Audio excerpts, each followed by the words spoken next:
Hello friends, welcome to our channel biology with Payel, learn biology with full understanding. আজ আমরা নিয়ে চলে এসেছি আলিপুরদুয়ার ডিস্ট্রিক্ট কোশ্চেন, মানে WBT এর টেস্ট পেপারের পার্ট 2। তো সেখানে আমরা দেখতে পাচ্ছি প্রথম প্রশ্ন, ছত্রাকের অণুসূত্র সৃষ্ট খণ্ডকগুলিকে বলে। দেখো, ছত্রাকের অণুসূত্র থেকে যে খণ্ডক তৈরি হয়, যা জনন করে, তেমন খণ্ডককে কনিডিয়াও বলা হয়, ওইডিয়াও বলা হয়, ক্লামাইডোরেনিও বলা হয়।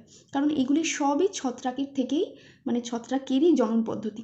সেই কারণে এই কোশ্চেনটায় কোনো অসঙ্গতি আছে বলেই মনে হচ্ছে, কারণ এটা ঠিকঠাক প্রশ্ন নয় আশা করি।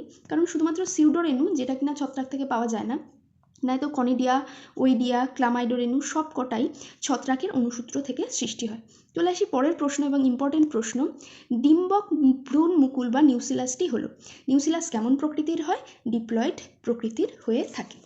এরপর চলে আসি পরের প্রশ্নে, স্ত্রী স্তবকের একক হলো। স্ত্রী স্তবকের একক গর্ভপত্র।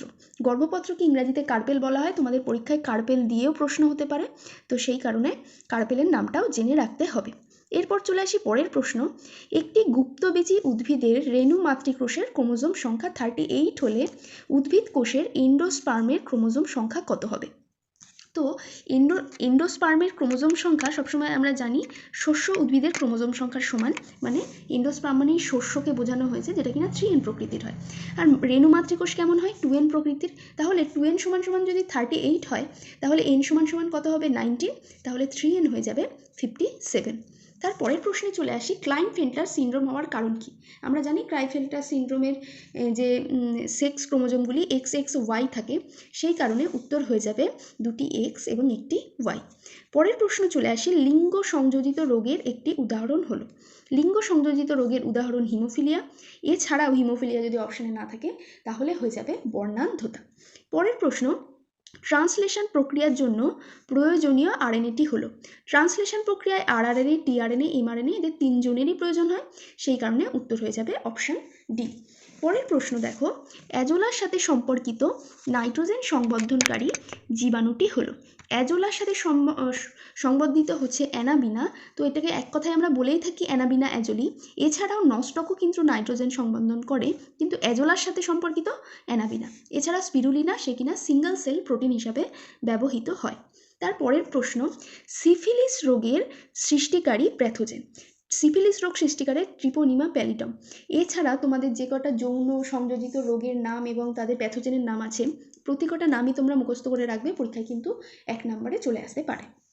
পরের প্রশ্ন, নিম্নলিখিত কোন অঙ্গাণুটি জেনেটিক ইঞ্জিনিয়ারিংয়ের সাথে সম্পর্কিত? জেনেটিক ইঞ্জিনিয়ারিংয়ের সাথে তোমরা সবাই জানো প্লাজমিড, যেটা কিনা ডিজায়ার্ড জিনকে, যেখানে আমরা সেই জিনটাকে প্রবেশ করাবো, তার মধ্যবর্তী স্থানে বাহক হিসাবে কে কাজ করে? প্লাজমিড।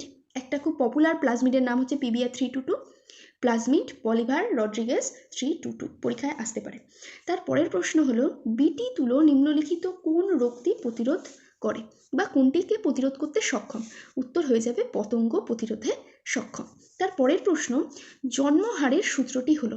এখানে তোমাদের এম না এম দিয়ে হবে, এটা একটু ঘেটে যেতে পারে, সেই কারণে তোমরা ইংরাজি শব্দ দুটো মনে রাখবে।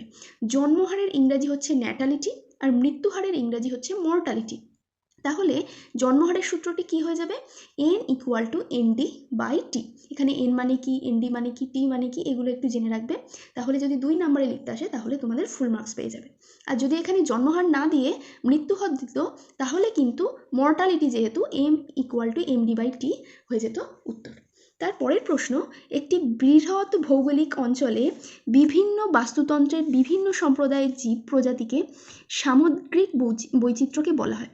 কি বলা হয় সামগ্রিক বৈচিত্র্যকে? আমরা জানি গামা বৈচিত্র্য বলা হয়। এছাড়া জিনগত বৈচিত্র্য কাকে বলে, তার পার্টি আলফা বিটা গামা বৈচিত্র্য, এগুলো কাকে বলে কিন্তু পরীক্ষায় এসে থাকে। পরের প্রশ্নে চলে আসুন, নিম্নলিখিত কোনটি বিপন্ন প্রজাতি নয়? বিপন্ন প্রজাতির মধ্যে নেকড়েও পড়ে, ঘড়িয়ালও পড়ে, তুষারচিতাও পড়ে। এবং এখানে ভারতীয় সিংহ না দিয়ে যদি এশিয়াটিক সিংহ দিত, তাহলে সেটাও কিন্তু বিপন্ন প্রজাতি। কিন্তু ভারতীয় সিংহ বলে কিছু বিপন্ন প্রজাতির তালিকায় নেই, সেখানে কি লেখা আছে? এশিয়াটিক সিংহ। সেই কারণে এখানে উত্তর হয়ে যাবে ভারতীয় সিংহ। পরবর্তী প্রশ্ন দেখো, উগ্যামির সংজ্ঞা দাও। উগ্যামি কাকে বলে?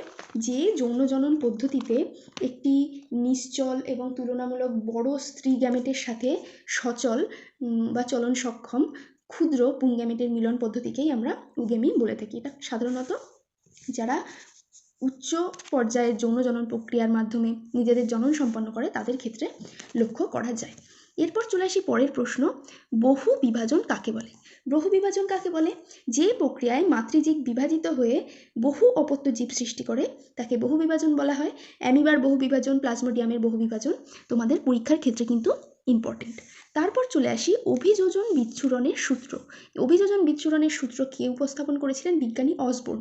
আর অ্যাডাপটিভ রেডিয়েশন বা অভিযোজন বিচ্ছুরণের সূত্র সম্পর্কে তাদের একটি ডারউইনের ফ্রিঞ্চেস পাখির যে উদাহরণ দিয়েছে সেটা কিন্তু ডারউইন, সেই কারণে এখানে অসবোর্ন আর ডারউইনের সাথে গুলিয়ে ফেলবে না, বিচ্ছুরণের সূত্র কিন্তু উপস্থাপন করেছেন অসবোর্ন। পরের প্রশ্ন, ইমাস্কুলেশন বলতে কি বোঝো? ইমাস্কুলেশন কি? যে পদ্ধতিতে ইতর পরাগযোগ আটকানোর জন্য উভলিঙ্গ ফুল থেকে পুংস্তবককে কেটে বাদ দেওয়া হয় সেই বিজ্ঞানসম্মত পদ্ধতিকে ইমাস্কুলেশন বলা হয়ে থাকে। এর পরের প্রশ্ন দেখো, মোট প্রাথমিক উপাদান ও আসল প্রাথমিক উপাদানের মধ্যে সম্পর্ক কি? এখানে আসল প্রাথমিক উপাদান বলতে এনপিপিকে বোঝানো হয়, আর মোট প্রাথমিক উপাদান বলতে জিপিপিকে, মানে net primary product equal to gross primary product minus respiration, মানে শোষণকে বাদ দিতে হবে। এটাই হলো এদের মধ্যেকার সম্পর্ক। তারপরের প্রশ্ন, বায়োলজিক্যাল ডাইভার্সিটি অ্যাক্ট কত সালে প্রস্তাবিত হয়? উত্তর 2002 সালে, আর এটা অ্যাক্টে পরিণত হয়েছিল 2003 সালে, কিন্তু যেহেতু এখানে প্রস্তাবিত দিয়েছে উত্তর হবে 2002 সালে। তারপরের প্রশ্ন, ইতর পরাগযোগের যে কোনো দুটি সুবিধা উল্লেখ করো। ইতর পরাগযোগের সুবিধা কি? ইতর পরাগযোগের ফলে নতুন বৈশিষ্ট্য সম্পন্ন উদ্ভিদ সৃষ্টি হয়, এছাড়া যে নতুন উদ্ভিদ সৃষ্টি হয় তারা রোগ প্রতিরোধ সক্ষম হয়ে থাকে। এরকম প্রচুর পার্থক্য তোমাদের বইতে তোমরা পেয়ে যাবে, প্রথম অধ্যায়ে কিন্তু আছে। তারপরের প্রশ্ন, কিভাবে মৌমাছির লিঙ্গ নির্ধারণ হয়? মৌমাছির লিঙ্গ নির্ধারণ পদ্ধতি তোমাদের বইয়ের প্রথম চ্যাপ্টারে, যেটা জীববিদ্যার 7টার সিলেবাসের বই, সেখানে কিন্তু প্রথম যে 16 নাম্বার 16 নাম্বার পেজে তোমরা পেয়ে যাবে। সেখানে অপুংজনির পাশে একটা ছক করে মৌমাছির লিঙ্গ নির্ধারণ পদ্ধতি দেওয়া আছে, শুধু ছকটা লিখে দিলেই হবে। কিভাবে অপুংজনির মাধ্যমে এন থেকে পুরুষ মৌমাছি তৈরি হচ্ছে এবং যৌন জননের মাধ্যমে N+N মিলিত হয়ে স্ত্রী মৌমাছি তৈরি হচ্ছে, সেই পদ্ধতিটা লিখে দিলেই হলো। তারপরে কি নিউক্লিওজোম কি? নিউক্লিওজোম কি এটা তোমরা তোমাদের বইতে পেয়ে যাবে। নিউক্লিওজোম, যেটা কিনা 150 পেজে তোমাদের বইতে আছে, যে পদ্ধতিতে এক কথায় বলা যায় ক্রোমাটিন তন্তু ডিএনএ প্যাকেজিংয়ের কারণে পুঁথির মতো হিস্টোন প্রাইমার এবং 200টি যুগ্ম ক্ষার নিয়ে একই সাথে যুক্ত হয়ে যে গঠন তৈরি করে পুঁথির মতো, তাকে নিউক্লিওজোম বলা হয়। এর পরের প্রশ্ন কি, এসসিপি বা সিঙ্গেল সেল প্রোটিন বলতে কি বোঝো? একটি উদাহরণ দাও। এটাও তোমরা তোমাদের বইতে পেয়ে যাবে 259 পেজে। সিঙ্গেল সেল প্রোটিন কাকে বলে? যখন কোনো ব্যাকটেরিয়া, ছত্রাক এই জাতীয় কোনো এককোষী বা বহুকোষী প্রাণী থেকে প্রাপ্ত প্রোটিন যখন মানুষ সহ অন্যান্য পশুদের খাদ্য হিসাবে ব্যবহৃত হয়, তখন তাকে সিঙ্গেল সেল প্রোটিন বলা হয়। তার সবচেয়ে ভালো উদাহরণ হলো স্পিরুলিনা। এর পরের প্রশ্ন কি, প্যাথোজেনিক এবং নন প্যাথোজেনিক পরজীবীর মধ্যে পার্থক্য লেখো। প্যাথোজেনিক পরজীবী কি? এই কোশ্চেনটা কিন্তু একটু আনকমন, তোমরা হঠাৎ করে পাবে না। তো প্যাথোজেনিক পরজীবী কি? যেসব পরজীবী পোষক দেহে রোগ সৃষ্টি করে তাকে প্যাথোজেনিক পরজীবী বলে, আর যেসব পরজীবী পোষক দেহে রোগ সৃষ্টি করে না তাদের নন প্যাথোজেনিক পরজীবী বলে। প্যাথোজেনিক পরজীবীর উদাহরণ কি হতে পারে? Vibrio colliery, salmonella typhi. এছাড়া নন প্যাথোজেনিক পরজীবীর উদাহরণ হতে পারে ইকোলাই, যেটা আমাদের সাহায্য করে। তো এই দুটো পার্থক্য লিখলেই কিন্তু 2-এ 2 পাওয়া সম্ভব। এছাড়া দুধ ও দইয়ের পুষ্টিগত মূল্য বেশি কেন? এটা খুব ট্রিকি কোশ্চেন এবং ভালো কোশ্চেন। দুধ ও দইয়ের মধ্যে দইতে প্রোটিনের পরিমাণ বেশি থাকে এবং ক্যালোরি মূল্য দুধের থেকে দইতে বেশি, এবং দুধের প্রোটিন মানব দেহে যে পরিমাণ পাচ্য হয় তার থেকে দই থেকে প্রাপ্ত প্রোটিন মানব দেহে সহজপাচ্য, এবং দই মানব দেহে কোলেস্টেরল কমাতে সাহায্য করে ও বিভিন্ন রকম কাজে সাহায্য করে। সেই কারণে আমরা বলতে পারি দুধের থেকে দইয়ের পুষ্টিমূল্য বেশি। এছাড়া যদি পুরো ফর্মে তোমরা নোট চাও, আমি আমার বায়োলজি উইথ পায়েল টেলিগ্রাম চ্যানেলে উত্তর দিয়ে দেবো। এর পরের প্রশ্ন দেখো, চিপকো আন্দোলন বলতে কি বোঝো? 1974-এ যে গাড়োয়াল হিমালয়ের চামলি গ্রামে গাছকে দড়িয়ে ধরে সুন্দরলাল বহুগুণা সহ যে গ্রামের বিভিন্ন মহিলারা গাছ কাটার বিরুদ্ধে যে আন্দোলন গড়ে তোলেন, এবং 1980-র দশক এবং 1980 সালে যে সমগ্র আন্দোলনটি সমগ্র ভারত জুড়ে পপুলার হয়, সেই আন্দোলনকেই আমরা এক কথায় চিপকো আন্দোলন বলে থাকি। এটাও তোমরা তোমাদের বইতে পেয়ে যাবে 415 পেজে। এছাড়া দেখো, জৈব বিবর্ধন কাকে বলে? উদাহরণ দাও। জৈব বিবর্ধন, এটা 402 পেজে তোমাদের সিলেবাসের 7টার বইতে পেয়ে যাবে। তো জৈব বিবর্ধন তাও তোমরা ইংলিশেও আসতে পারে বায়ো ম্যাগনিফিকেশন কি। তো জৈব বিবর্ধন বলতে বোঝানো হয় যখন কোনো ক্ষতিকারক বস্তু খাদ্য শৃঙ্খলে ধীরে ধীরে খাদ্য শৃঙ্খলের প্রথম থেকে দ্বিতীয় তৃতীয় সারিতে যাওয়ার সময় তাদের ক্ষতিকারক বস্তুর পরিমাণ বৃদ্ধি পেতে থাকে, তাকেই এক কথায় জৈব বিবর্ধন বলা হয়ে থাকে। জৈব বিবর্ধন ঘটায় এমন উদাহরণ তোমরা দিতে পারো, ডিডিটি আছে জৈব বিবর্ধন ঘটানোর উদাহরণ। তো এই ছিল আজকে তোমাদের আলিপুরদুয়ার ডিস্ট্রিক্টের মানে সেট WBET সেট 2। এছাড়া তোমরা দেখে নাও 4 এবং 5-এর কোশ্চেনগুলো, এছাড়া PDF করে আমি চ্যানেলে দিয়ে দেবো পুরো টেস্ট পেপারের বায়োলজির পার্ট।